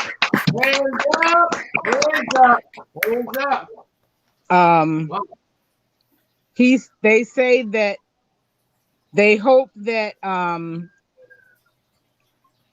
they say they're extremely grateful. Howard says they're extremely grateful to Eddie and Sylvia for making this historic gift to Howard University. So it's called the Grace Grant. Okay. And it has helped to eliminate financial barriers to education for Howard students. And they're thrilled that the Browns were inspired to commit such a generous gift to this important fund. So he was originally from Allentown, Pennsylvania. And he said at the time that he was wanting to go to college, he said, of course, you know, his family couldn't afford it. But there was a community organizer. There was a community organizer that was out to look out for young Black children in the community that wanted to further their education. And this organizer spoke to his 10th grade teacher, and the 10th grade teacher is the one who suggested that he be eligible for this award. So he received at graduation a full ride scholarship to Howard University, and he credits all of his success to Howard University. And his wife of 63 years also received the same full scholarship. She said it wasn't even her trajectory to go to college at the time, but her teachers also knew that she had the potential to be something great. So she was also offered this scholarship, and they both credit all of their success to Howard University. And the fact that they were blessed to receive these scholarships and end up debt-free at the end of their educational career was just, outstanding. So they felt that it was just the right thing to do to pay it back to the place that they owe their success to. So well done, Mr. and Mrs. Brown. Hands up. Hands up. One more. Hands up. Hands up. Hands up. You did good, Doc. You picked a feel good one. I look at stories like that, and I think of all the work, and I'm gonna say it again, Doc, all the work that you do, Party, all the work that you do out here in the community. You never know, and I'm sure you probably do, but they don't know how you impact a life. One life makes that ripple, and that ripple turns into 2 ripples, and that turns into 3 ripples. And I'm so very grateful to know you guys. Cece, I'm grateful to know you and your spirit. Wow. Gina, thank you. You're so compassionate when you're saying stuff. I'm sorry. I'm sorry. I didn't mean to get full. I didn't mean to get full, but don't be sorry. This is what we do. I know what y'all do. And I just want everybody else to know it. I want everybody else to understand that this is selfless. This is selfless. This is not about them. This is about the people out there that's listening. So if y'all share this podcast and somebody gets something out of it, good. Absolutely. And I feel the exact same way that Gina does about both of y'all, because you never know, sometimes saving the world and sometimes doing the things that the both of you do. Sometimes they seem thankless. Sometimes they seem hopeless. Sometimes you just can't immediately see the impact that you make on other people's lives, and it's always a good thing, and it's always, to me, a necessary thing for somebody to say thank you. We see you, we hear you, we appreciate you, so to both of you, I would like to say that we see you, we hear you, and we appreciate you. Thank you both. Thank you. Thank you. I'm gonna put Dr. Sutton on the spot now, because with that being said, with Gina and stuff, it made me think about it. And thank you very much, Cece. I would like to ask Doc if he would be willing to give us just our next episode on Tuesday, to change our format for a minute and just give Doc the floor for a half an hour, just to get some knowledge. Just everybody out there to listen to a person who talks. Doc is a paid speaker. He goes everywhere and speaks. Wouldn't we love for one day if he say that you sacrifice and come in our living room? Any topic you want, just a half an hour of of him giving us some knowledge. I pray, we missed out on Gina's new presentation. I pray that we could give Gina a half an hour or 20 minutes, whatever it is, of a character. I mean, if y'all have not seen Harriet Tubman, if she want to do Harriet Tubman again, do Harriet Tubman. If she doesn't, make something out. If you want to see what we have to offer y'all, how great we are, I just would like for you to see that reenactment when Gina gives you Harriet Tubman and see how you feel. I would like out there, you people of color, I don't care if you white, black, blue, or green, to listen at the doc. Just give you a half an hour knowledge. You ain't got to take nothing out of it. You don't even have to receive it. All I want you to do is hear it. I just want y'all to know what we're talking about, what we're dealing with. You know what I mean? We talk on topics and we do this and we do that. I just say learn to listen. If you listen, you learn. Well, I'll get an answer from them a little later. But you people out there that see somebody, to hear somebody of your color, of your face, with the hair, with this and all that kind of stuff, this person with a PhD to talk to you for a half an hour, just to see if it's something that you want to listen and learn. A speech that people pay top dollar and fly them around the world for is right here on Simply Us. If you really were out there to see Gina at our cookout when she asked the question, could you do it? Doc, remember it? When she leaned over and asked when she was Harriet Tubman, could you do it? Could you walk for 7 months? Could you do it? Could you do it? Could you do it? So I asked them, I asked of y'all, we are great people doing great things. We have an engineer in our midst that'll put all of this together for us. Everything that I asked just now to be done, that'll make it work. We are an awesome group. We are an awesome race. I want to leave this before we get to closing thoughts, and I want to say this to you. And I want y'all to think about this. I pray to Dr. Ted when he talks about his topic, if he will grace us with that, that it starts with our legacy. Our legacy did not start as slaves. He tells y'all that, he drums that in you. My nephew, my son Maurice, and my son Jalen, damn kings. Damn kings. That's what they call themselves. Damn kings.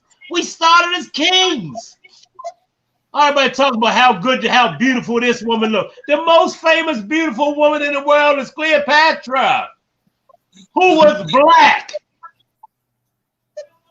The most famous beautiful woman in the world is Cleopatra, who was black.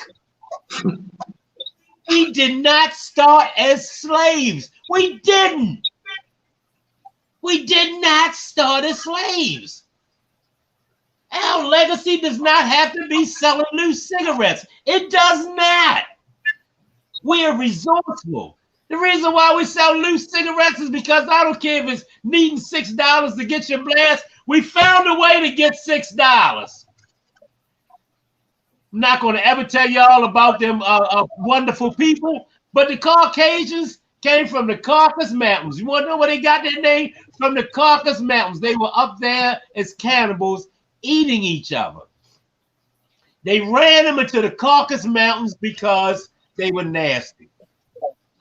People of color took over this region or something like that, and they ran the Caucasians over there to the Caucasus Mountains. That's how they got their name, Caucasian. They were up there as cannibals eating each other. They couldn't believe it. That's why they sent them up there. Know your heritage. Next week, we pray that Doc will give you some insight on that. When you start talking about Christopher Columbus and them, Christopher Columbus wasn't somebody that they sent out as no darn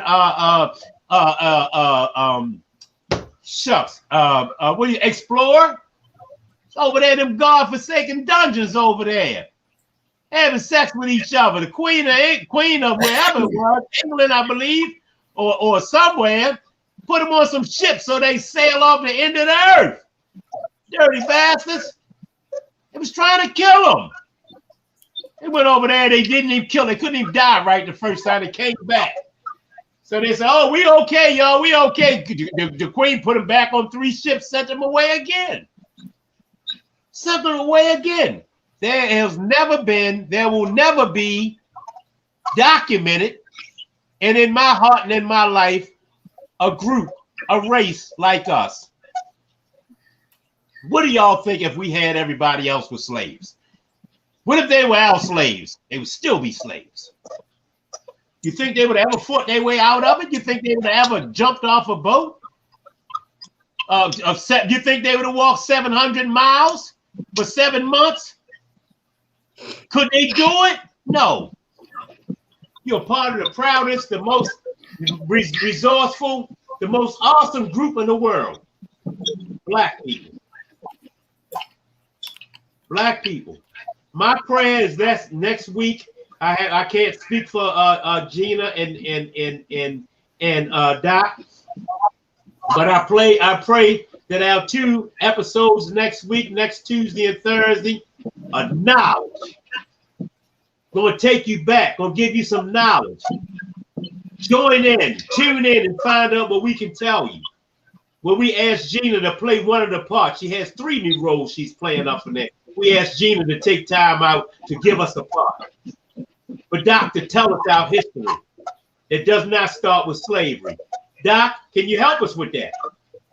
Oh yeah, it definitely doesn't start with slavery, and it's so ironic that you talk about Cleopatra and people like Nefertiti and different things of that nature. Well, I thought it was just so ironic, really, that they had Elizabeth Taylor play Cleopatra, and they had Charlton Heston to play Moses.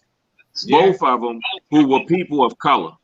And to be honest with you, even when I talked to Harriet Tubman's great-great-grandniece, I don't know if y'all saw the story, but they tried to get Julia Roberts to play Harriet Tubman in the movie, and which was, to me, insane. That's insane. The same girl that played in what was that? The movie they did with Richard Gere, when she did Pretty Woman. You know, how could she possibly play Harriet Tubman? That's insane. But that goes to show, just like the pictures that they did in the Bible, that when they did the King James Version and they started painting pictures of Jesus, which were definitely not the pictures of Jesus. You know, Michelangelo did those pictures, you know, in there with the lily white head or the golden head, lily white, blue eyes, and he looked just like one of his uncles. He looked just like one of his uncles, but Scripture says and describes him that he had hair like wool, feet like fiery brass, and when you heat up brass, it turns dark. And also, all of the stuff that happened in the Bible happened in Africa and in the Middle East and in Egypt, and all of them are people of color. So I only say that to say that, you know, yes, you are definitely on to something, and I think we just have to keep on beating that drum, you know, and each one teach one. If you get one person that'll listen, have something to teach them. Have something to show with them, you know, and that's part of the reason why some of our youth, they don't feel good about themselves, and they feel that they need stuff. So they need big, high items, you know, to feel good about themselves. And look, and it's so sad because a lot of times they are living above their means, meaning they are in debt with credit and everything else, trying to get big Mercedes and Benzes and trying to get big whips and expensive clothes, wearing Gucci belts and everything else, and they don't see the foundation of just knowing who you are. And when you know who you are, you don't need other stuff to make you full or need to make you whole. And that's the key piece, you know, with that. I don't have a problem with a Gucci belt, but you need to have know that when you can afford a Gucci belt, don't live above your means. I told one guy, I said, look, check this out. If your rims and your system costs more than your car, that's a problem. If your car costs more than your house and where you live at, that's a problem. And so, you know, but when you're going out your way to financially impress people that you don't even like sometimes, we need to learn who self is and know how to feel good when the stuff ain't there. Because if the stuff is what make you good and make you a whole person, who are you when the stuff is gone? Who are you when somebody steal that car? Who are you when that person rob you for that Gucci belt? Who are you when somebody take that rollie off your arm that you want to show everybody and flex with?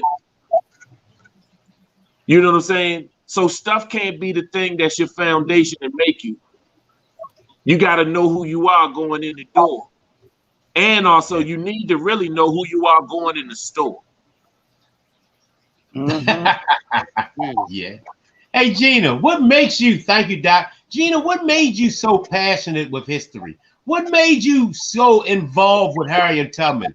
What was the fire that got you going on with all this knowledge in Black history, especially? Can you enlighten us? What was your drive? I think, first of all, I credit the acting bug as part of it. There was, like I said, I had no intention of being an actress, but there was a gentleman who has, gone on to glory. His name was Robert Russell, and he had written a play of his own, and the play was about Pennsylvania Avenue, and he grew up there. He and several of the people who are part of Arena Players grew up in the Pennsylvania Avenue corridor. That's Little Rock. So at the time I was working at the courthouse, and I think I told you this story, that one of the judges whose family also did acting as a hobby at Arena Players, one of them had gotten her involved in one of the plays about Pennsylvania Avenue, and she was moving on to a district court position, so it was a conflict that she couldn't perform and do her new job. The times just didn't work out right, so she came and asked me if I would take her place. And like I said, I had no intention of being in a play or anything like that. But I can't say no to a judge. So I said, okay, I'll go see what it's about. And I ended up doing that play. And now I've got like close to 40 plays under my belt. But I think thank you. But I think in doing these plays, I've been exposed to directors and writers and people of color who have delved into history much more than I ever had. And it really made me want to discover who I really was. Where did I really come from? Whose shoulders do I really stand on? Like we all know the ones that we're taught in school, but I was hearing about people that I had never heard of. Mm-hmm. And I was like, that I think is the thing that made me say, well, who is that? And let me find out about that person, because the way you're talking about that person made a big contribution into who I am and what I'm doing today. Just like a simple thing, like it's not simple, but like I was talking about, I think her name was Miss Parker, that just was introduced into the Hall of Fame that I talked about last week. She invented what we're doing right now. Mm-hmm. Being able to share our images and our voices across the internet. This was a Black woman's invention. But because we're not taught this, and this is not shared with our younger generation, they don't realize how much we've contributed. So I think in doing these plays is what really started to open my eyes when I started to see people who had done so much, but I had never heard of them. And here I was in my 30s, 40s, I'm grown. So it just made me say, wow, if I'm this old and I don't know who these people are, how many young people don't know who these people are? Right. So I kind of made it a little mission of just my own at the time to just further my knowledge so that I could discuss it intelligently with someone else. That's all. It wasn't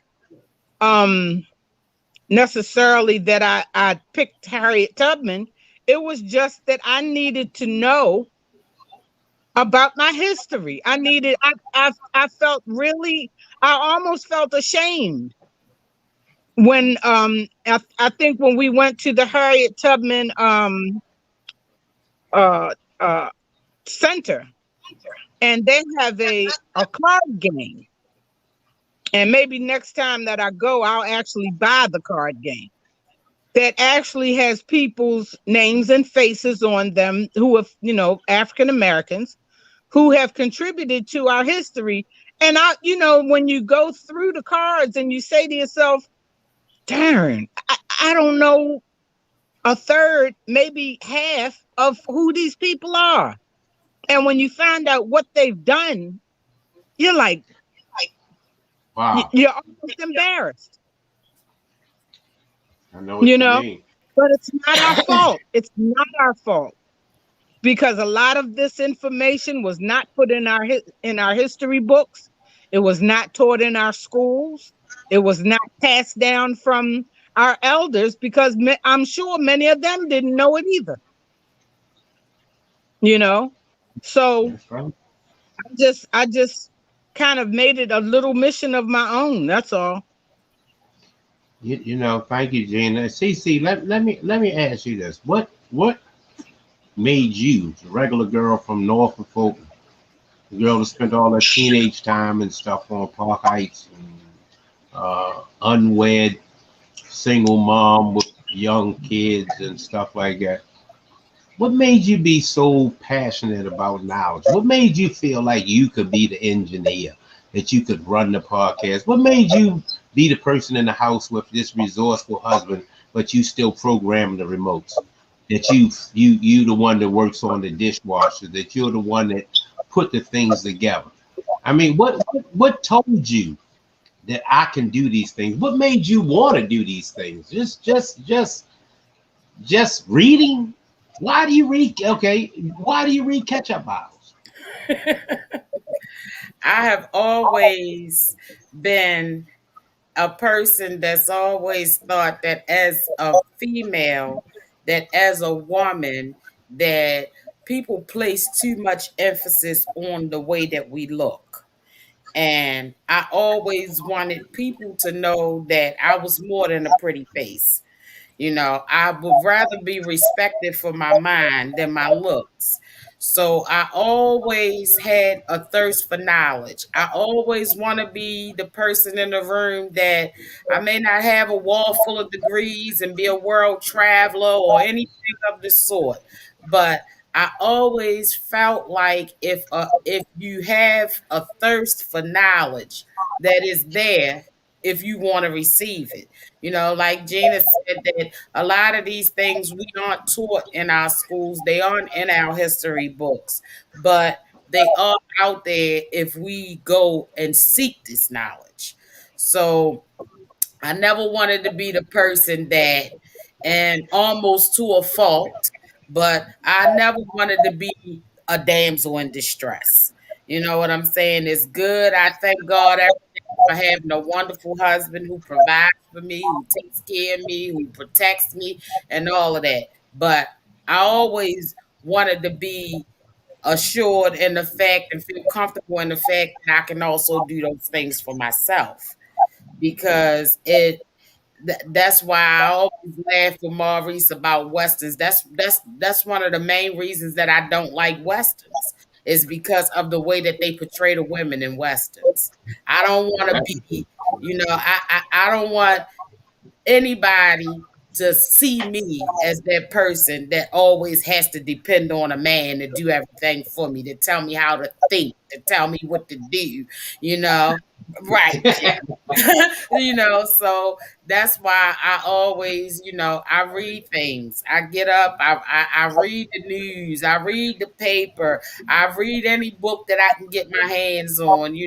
If there's a subject that somebody brings up and I'm not, if I don't have any knowledge of it, then I pick up a book, because it's important, that we show, like you were saying about these girls that think that these things can't happen to them because they're girls and all that. It's important to be an example, to show them that we as women, we are so powerful. We have made so many contributions to this world that people don't know, people don't see. They see us as being the weaker sex and all of this kind of stuff. And I never saw myself in that light. I always felt like I was just as good as any man. I was just as smart as any man. Anything that, I don't need the man to carry the bags from the car for me. You know what I'm saying? Like, I can do that. I don't need the man to fix the dishwasher for me. I can do that, so I always just prided myself on teaching myself how to do things. And most of the things that I do, being an engineer on the show or all these other little things that I do along the way, I take pride in teaching myself and constantly reinventing myself, because it's important to be an example to young women. Thank you for that, CC. And Gina, always commenting. Gina's always such positive energy. When she came up, when we first got this podcast, Gina made mention of something I just thought was awesome. Then I just think back about it, and that's just her way.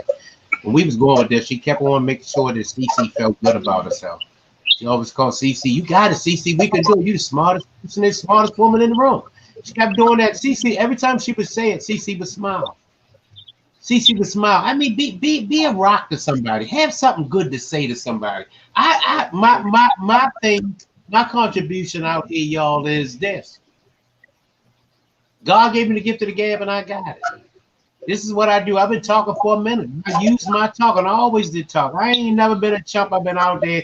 It's been an easy road for me. I'm the baby. I got 5 big brothers. Ain't nobody bother me. I came up easily. Somebody, I go home and get my brothers on it. But let me tell you what I did, though. I use things that happen to me in life to strengthen my position in life. I.e., let me tell you what I'm saying. We own Party Marty's Moonbells, my wife and I. This is the largest black kids party rental company in Baltimore, Washington, D.C., and Virginia. That don't mean my company has the most money or the biggest that. It means we have more equipment. I have more contracts than any other contract that I know of. I can only speak from what I know. But that's because I sold dope, coke, and ready. Now they cotton candy, popcorn, water slides, and moon bounces. I took the same runners that I had on the corner that I told them to do and kept them in line, and now I made them employees. I vet and invest money back in my business because I started with a dime to a lid to a half an ounce to an ounce to kilos. I did the same thing when I was a drug dealer. So I did the same thing with my business. I invest in my business. Now, don't get me wrong. We got nice whips. My wife got a brand new Honda truck. It's 22. It is. We're in 21. Brand new Honda truck. But you know how she ended up with that brand new Honda truck? We bought a bunch of used vans and used trucks first. Them work trucks buy these darn fancy trucks. Trucks don't buy cars, y'all. I mean, trucks buy cars. Cars don't buy trucks. You feel me? In the world, we knew that. So I try to go off and put back and forth into what I'm doing and think my way through this thing. And most important of all is what I've done, as Doc has said, and he commented several times, my circle. My circle. When you start talking about Facebook and all that, you can say whatever you want, but I hadn't seen Gina Lee in a minute. I see her in passing now and then. Gina Lee and I are friends over 60 years. Literally, we've been in kindergarten together. We ran in elementary school together.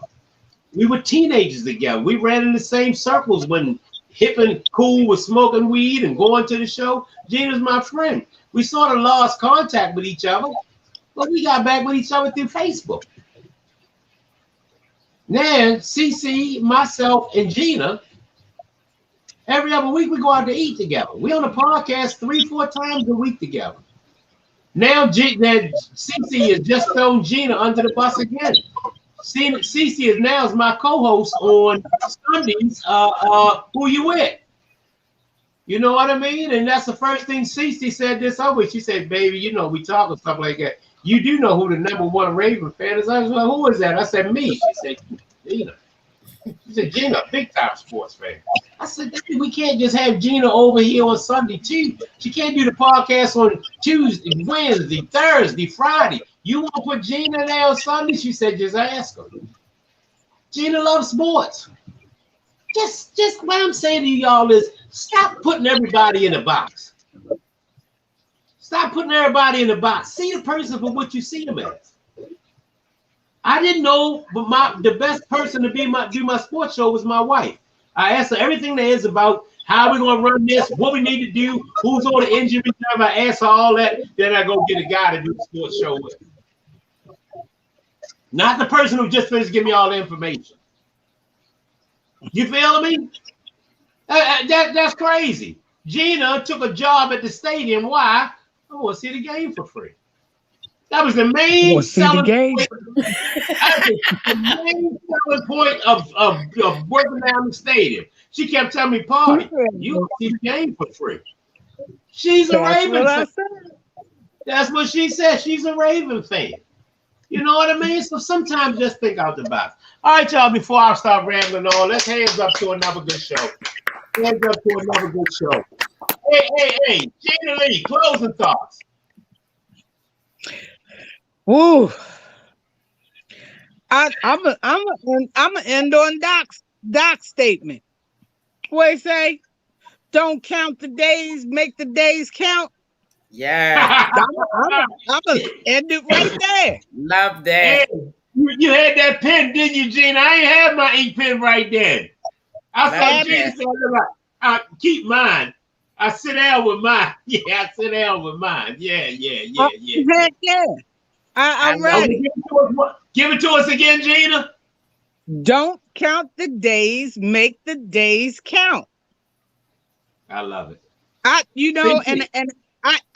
put that on an equal with CC's glad you woke up, not in eternity, but in, what is it, CC? Woke up into time and not into eternity. There it is. You know what? I think I might have a project for the bead lady. What's the bead lady business called? Divine Art. Yeah. Yeah, look back at that. She does these art things. I think that she could put a few of them sayings in there with some beads and things. I think that'll be really art. Cheryl Johnson. C-Dazzle Art. C-Dazzle Art. Mm-hmm. She's bad. She got some bad stuff. We all ordered pictures from her, but some of these, I think I would like to do that. Hey, Cece, closing thought. You know, my closing thought is, as usual, to go out today and be kind to someone for no reason. You know what I'm saying? Random acts of kindness. Sometimes it's a kind word. Sometimes it may be a deed. You know, sometimes it's just a smile. But it doesn't cost you anything to be kind to people. And we live in a world that's so full of hate. So full of hate. So just go out and just do something nice. Say something nice. Be somebody's rock. Call somebody that you haven't spoken to in a long time. And just call them for no other reason than to ask them, how are you? What are you doing? Is there anything you need? Is there something that I can do for you? Because we got enough hate in the world, so we need to balance that out with some love and kindness. Wow. All right, and then after you do that, then say to yourself, wait a minute, could you do it? Could you do it? Yeah, Gina. Yeah, Gina. Yeah, Gina. Hey, y'all, once again, we're trying to work on a different format next week. We would like to do a week of bringing y'all back to where you came from, to make you feel good about the direction you're going, to let you know where you are. We're going to be leaning on Gina to ask her to portray one of those parts. If you have never seen anything as awesome as Gina doing a part, you will owe it. You know what I mean? We pray that she'll do Harriet Tubman. We pray that she'll invent another character. I want to be in there somewhere along the line if I can. We're going to ask Doc just to speak and stuff like that. And we're going to just let Cece go off and show exactly what she does, her ways as an engineer. How things will be flashing in and out. How the colors and stuff will be changing. We are G-O-D. What is that, y'all? Greatness on display. That's what we are. Hands up to another great show, y'all. Hey, y'all. Once again, I really feel good. You know what, Gina and CC and Parker, man, this may sound crazy, but I ain't telling you no lie, and I am biased. I think every show seemed like it's better than the last show. Has that hit you, Gina? I mean, all these shows, I ain't saying because the Al. This was a different show, but this was a good show. I thought the last one was outstanding, but this one was good. Yeah. You feeling me? I mean, we just doing we got a good product. See, the last one we went to church. I cried. I laughed. Yes, we did. We had Reverend Party Marty on the last one. God. I hadn't laughed so hard in a long time. I mean, we was slapping tables and everything. I was screaming like this. I had my hands like I was shit. I ain't want to wake my wife up, Gina. I was watching it. It got so good. I took it in the bathroom, sat on the toilet for the last hour, and just sat there and watched it. I sat there and watched it, sitting on the toilet, just enjoying it. You know what I mean? I thank God every day for getting me off drugs and shaking my little dirty, dusty self and getting me back in this direction so I can enjoy this lifestyle that he's contributed to us. All right, y'all, mama! May the work I've done speak for me. May the life I've lived speak for me. When I'm resting in my grave, oh Lord, may they all say, may the service we give on these podcasts speak for me. Hands up, hands up. All right, because North Carolina, Helen always teaches all we need God to give us is grace and mercy. Kenny Davis, take us home. Now, everybody go out there and have a great day on purpose. I'm Party Marty. We're Simply Us. That's my time. I'm out.